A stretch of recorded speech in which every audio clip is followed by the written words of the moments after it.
Welcome back to my channel. It is Majestically Maya. Today I'm giving an update on the journey to motherhood, and it's bittersweet saying that because there are no definite guarantees. I'm just going to say life after miscarriage because that is where I am mentally at this point. It's been tough, and I just don't want to dwell here. Okay, so I have scheduled the appointment, the myomectomy to remove the fibroids. That's going to be on March 28th.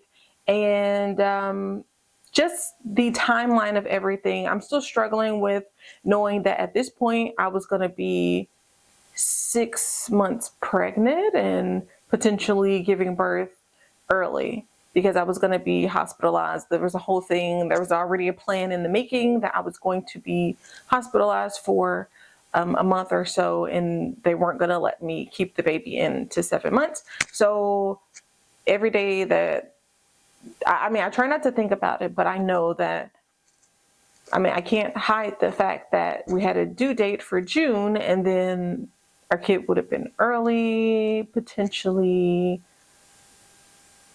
That's just where I am. So I think I'll feel better when we get past June. So I've had some good times and bad times. And one thing that I wanted to address for other women that are potentially in the same situation is that even if you don't have the courage to talk about it like I do, it does not mean that I'm stronger or better than you. People keep saying that to me, oh, you're so strong. But the other day, one of the pastors at church that I was talking to, that's in the pastor of our married couples group, and I was having a moment at church. Okay, like I was just crying excessively because I couldn't hold it in, and of course I was not thinking so positively. And one of the things that he said to me, which only made me cry harder, was that, oh, you don't have to be strong. And I was just like, oh my gosh, like, am I trying to be strong? Like, maybe I am. I don't know. But that was a doozy. That was a day. So I want you to know that I have good days and I have bad days just like you. And today is just a day where I'm okay enough to record this video.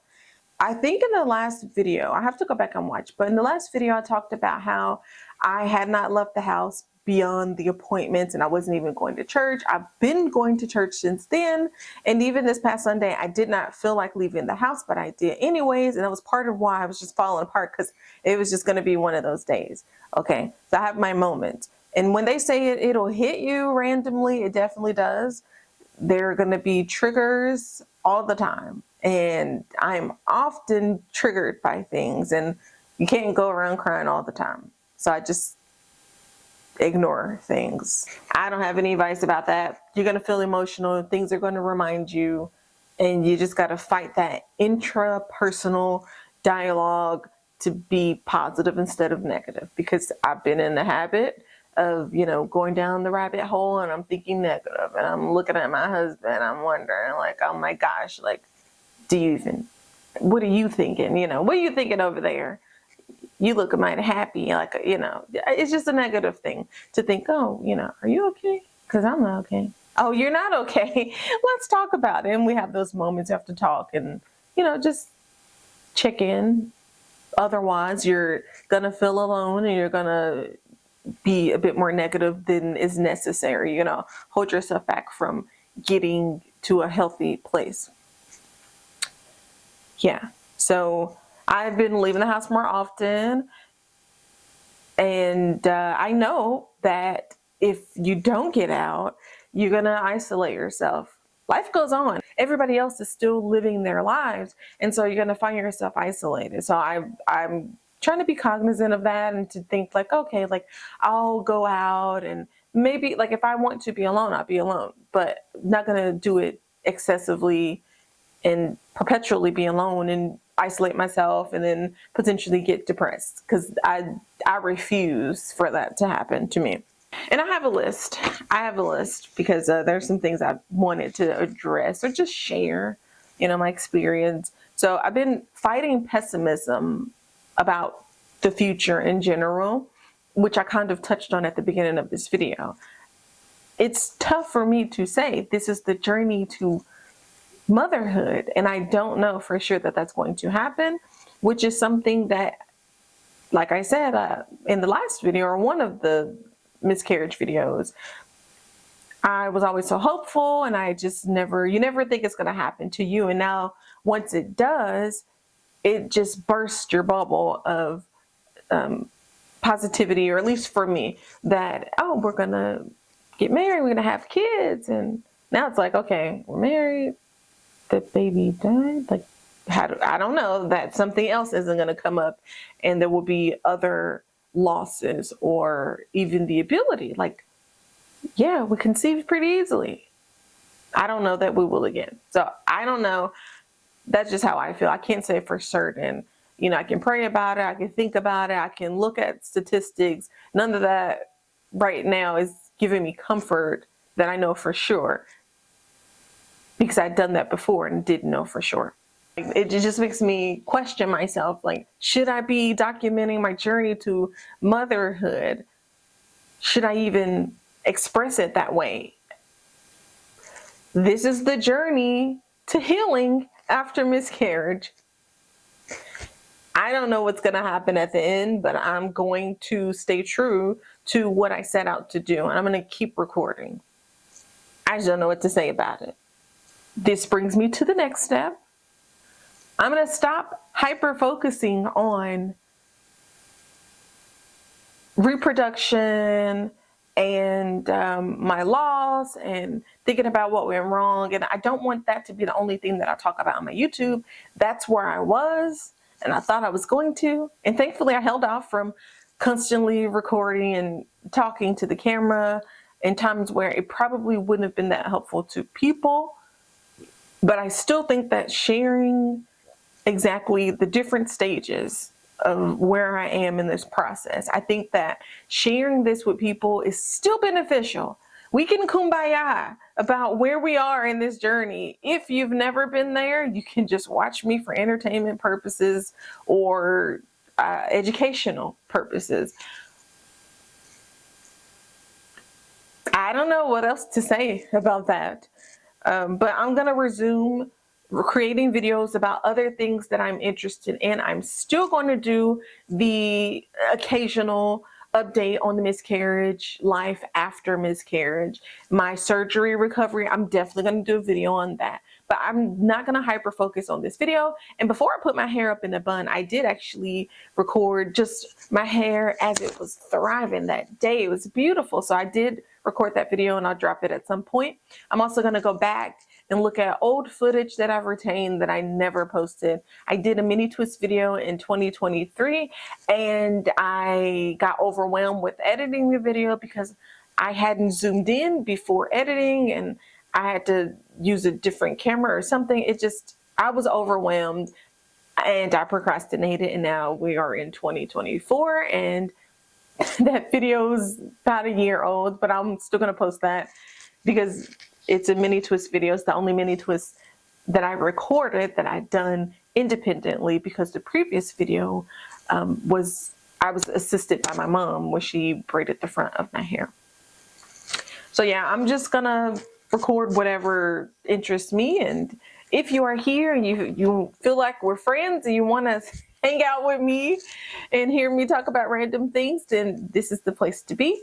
I'm not gonna always pull you down with negativity. Even now, like, I mean, the reality of life after miscarriage is, on a bad day, I could cry at any time if I allow myself to think negatively and think about like the what ifs and what could or could not happen and where we may have went wrong. And I mean, at this point, it's just not beneficial, not healthy to do. And finally, as I mentioned before, my myomectomy, the surgery to remove the fibroids, will take place on March 28th. And I'm not worried about it. I feel like it's just something that has to be done. You know, one of the things that people ask me is, oh, are you upset, or are you anxious or nervous about that surgery? And my response is no, because I literally just had a surgery in January where I had to have the DNC after the miscarriage. I feel like been there, done that, even though it's a different surgery. The recovery is likely going to be tough because, as I said before, I'm not a good candidate for the laparoscopic myomectomy, which is the least invasive option. And so mentally, I'm already prepared to navigate life after a difficult surgery, after a difficult loss. And that's it. So that's life. It's got to happen.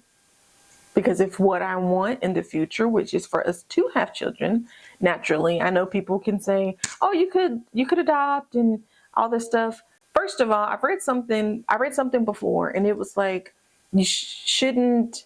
And I can't credit the author, but I think it was even a post on social media or something, and somebody said adoption shouldn't be your last ditch effort to have children, because it's not fair to the children. I don't know if other people feel differently, but it seems that it's best for people who've always wanted to do so, so that you don't feel any resentment or, buyer's remorse. Oh, terrible term. You're not buying the children. I'm not trying to get political on here. It's not something that I see as our future. And it's not something that I ever thought about. I want to have my own children, which is why I'm so excited to be pregnant in the first place.